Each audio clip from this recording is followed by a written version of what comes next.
హుస్నాబాద్లోని లక్ష్మీ గార్డెన్స్లో తెలంగాణ ప్రభుత్వం క్రిస్మస్ వేడుకలు 2024 కార్యక్రమంలో ముఖ్య అతిథిగా హాజరైన మంత్రి పొన్నం ప్రభాకర్.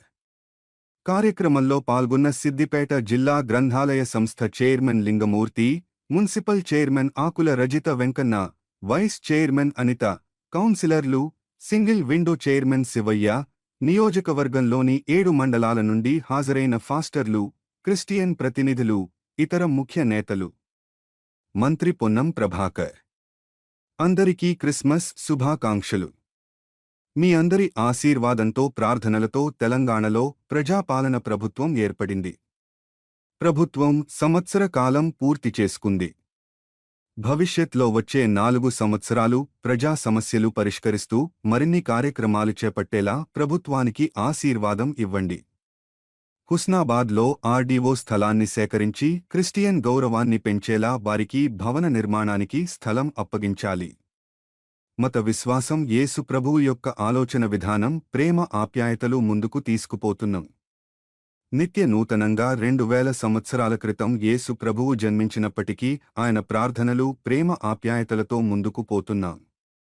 మానవీయ విలువలతో అందరూ కలిసి ఉండి ఎలాంటి ఘర్షణలు లేకుండా అందరూ ప్రేమ ఆప్యాయతలు ముందుకు పోవాలి.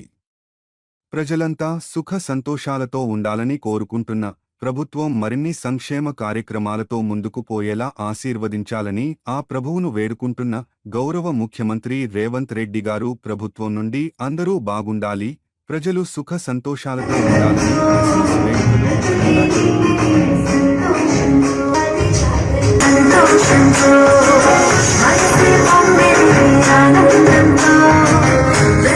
అంటేనే ఒక గొప్ప శుభవర్తమానము. దాని వినుట కొరకు హైదరాబాద్ నుండి గొప్ప ప్రసంగికులు అందరము అటు ఇటు తిరగకుండా దయచేసి అక్కడ వెనకాల ఉన్న వారందరూ ముందుకు వచ్చి కూర్చోవాలి.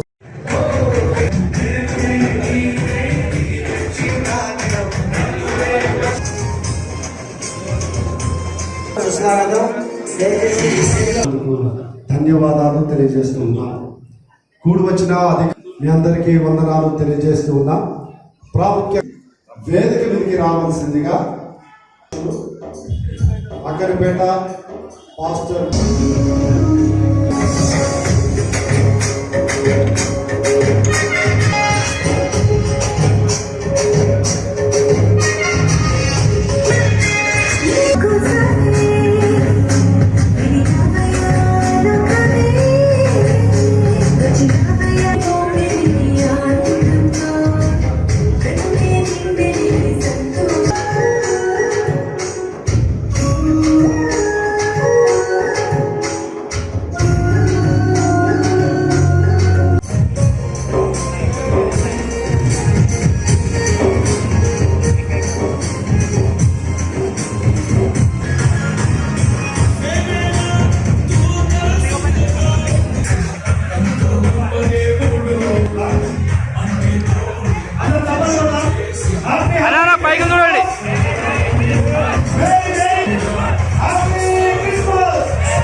సోదరులందరూ కూడా హృదయపూర్వకంగా నమస్కారం.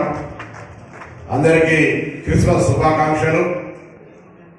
మీ అందరి ఆశీర్వచనంతో, ప్రార్థనతోటి, నియంతృత్వానికి వ్యతిరేకంగా ప్రజాపాలన రావాలని కోరుకున్నాను కాబట్టి పాలన వచ్చింది.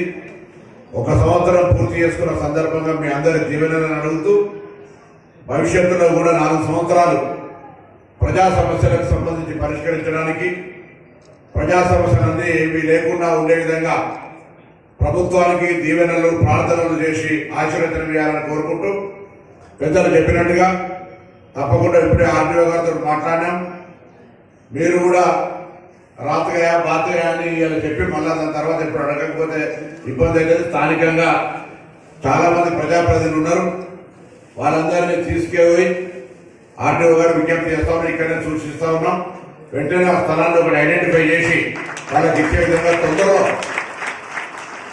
దానికి ఎక్కడ ఎవరు కూడా వ్యతిరేకం కాదు. ఇప్పటికే మనం ట్రైబ్స్ ఇచ్చినాం, మిగతా అన్ని కులాల వాళ్ళకి ఎక్కడ కూడా ఇస్తా ఉన్నాం. కాబట్టి హైదరాబాద్ లో కూడా ఉన్నది కాబట్టి దానికి సంబంధించి ఇక్కడ హుస్నాబాద్ కేంద్రంగా మీ అందరి గౌరవాన్ని పెంచే విధంగా ఆ కార్యక్రమం తీసుకుంటామనే మాట మనవి చేస్తూ, తప్పకుండా మత విశ్వాసం, యేసు ప్రభు యొక్క ఆలోచన విధానం నిత్య నూతనంలో 2000 సంవత్సరాల కింద జన్మించినప్పటికీ కూడా ఇప్పుడు కూడా వారి యొక్క ఆలోచన విధానాన్ని మనందరం కూడా తీసుకొని ముందుకు పోతా ఉన్నాం.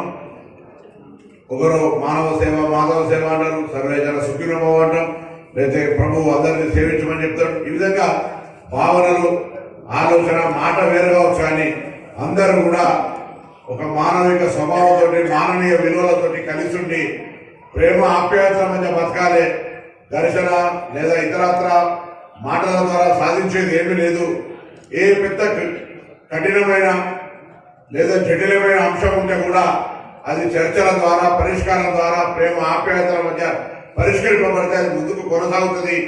ఘర్షణల ద్వారా సాధించుకొని పరిష్కరించుకున్న ఏ సమస్య కూడా మళ్ళీ ముందుకు వచ్చి మళ్ళీ ఒక సమస్యగా మారింది తప్ప, సమస్య పరిష్కారం కావాలంటే చర్చలు, ప్రేమ ఆప్యాయతల మధ్యనే పరిష్కరించాలనేటువంటి విధంగా మనం అందరం కూడా విశ్వసించేటువంటి ఒక నీతి బోధనలు చేసిన సందర్భంగా మనం ఈరోజు జ్ఞాపకం చేసుకొని ఆ దిశగా మనం పోవాలని ఆలోచిస్తూ ఈరోజు క్రిస్మస్ యొక్క వేడుకల్ని ఈ సందర్భంగా జరుపుకుంటున్న ప్రభుత్వము, గౌరవ ముఖ్యమంత్రి రేవంత్ రెడ్డి గారు, మిగతా ప్రభుత్వ అధికారులు అందరూ కూడా ఆలోచనతోటి అందరం కూడా బాగుండాలి, అభివృద్ధి జరగాలి, ప్రజల జీవితాల్లో మార్పు రావాలి, వారికి సంబంధించి సుఖ సంతోషాలతో ఉండాలనేటువంటి ఆకాంక్షకు అనుగుణంగా మీరు కూడా ఆ రీతిలో ప్రభుత్వానికి జీవన ఇవ్వాలని కోరుకుంటూ అందరూ నమస్కారం చెప్తూ సెలవు తీసుకుంటాం.